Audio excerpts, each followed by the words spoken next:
পূর্বাভাস অনুযায়ী মধ্যনগরেও কিন্তু সাময়িক বন্যা পরিস্থিতি লক্ষ্য করা যাচ্ছে। গত কয়েকদিনের বৃষ্টি ও উজান থেকে নেমে আসা পাহাড়ি ঢলে সুনামগঞ্জের মধ্যনগর উপজেলায় নিম্নাঞ্চলে পানি বৃদ্ধি পেয়েছে।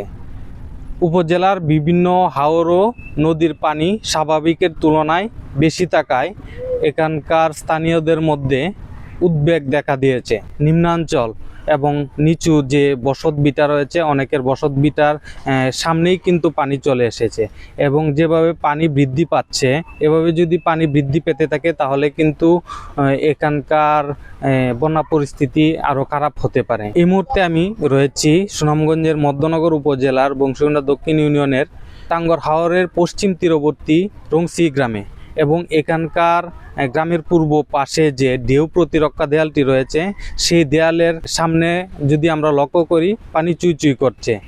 এই দেয়ালটি যদি পানি বাড়তে থাকে তাহলে কিন্তু তলিয়ে যাবে, আর এই দেয়ালটি তলিয়ে গেলেই কিন্তু এখানকার যে বসত বাড়ি রয়েছে, নিচু বাড়িঘর রয়েছে, সেগুলাতে কিন্তু পানি উঠে যাবে।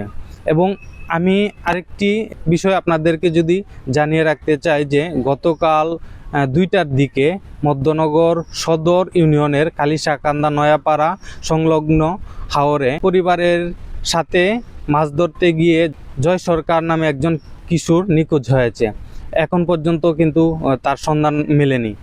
এবং আমি এখানকার স্থানীয়দের সাথে কথা বলে যেটি জেনেছি যে তারা বন্যা পরিস্থিতি এবং বৈরী আবহাওয়ার কারণে জেলে যারা রয়েছে তারা কিন্তু হাওরে মাছ ধরতে যেতে পারছেন না।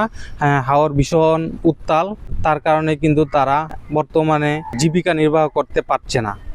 এই বিষয়ে আমরা উপজেলা প্রশাসনের সাথে কথা বলে যেটি জানতে পেরেছি যে তারা সম্পূর্ণ বিষয় পর্যবেক্ষণ করছেন এবং বন্যা মোকাবেলার জন্য সকল ধরনের প্রস্তুতি কিন্তু তারা নিয়ে রেখেছেন। এবং আবহাওয়ার পূর্বাভাস অনুযায়ী আরও বৃষ্টির সম্ভাবনা রয়েছে এবং নতুন করে পানি বাড়তে পারে। তাই হাওর ও নদী তীরবর্তী এলাকার বাসিন্দাদের সতর্ক অবস্থানে থাকার পরামর্শ দেওয়া হয়েছে। মধ্যনগরে বন্যা পরিস্থিতি নিয়ে এই ছিল সর্বশেষ। শিহাব মিয়া, এদিন।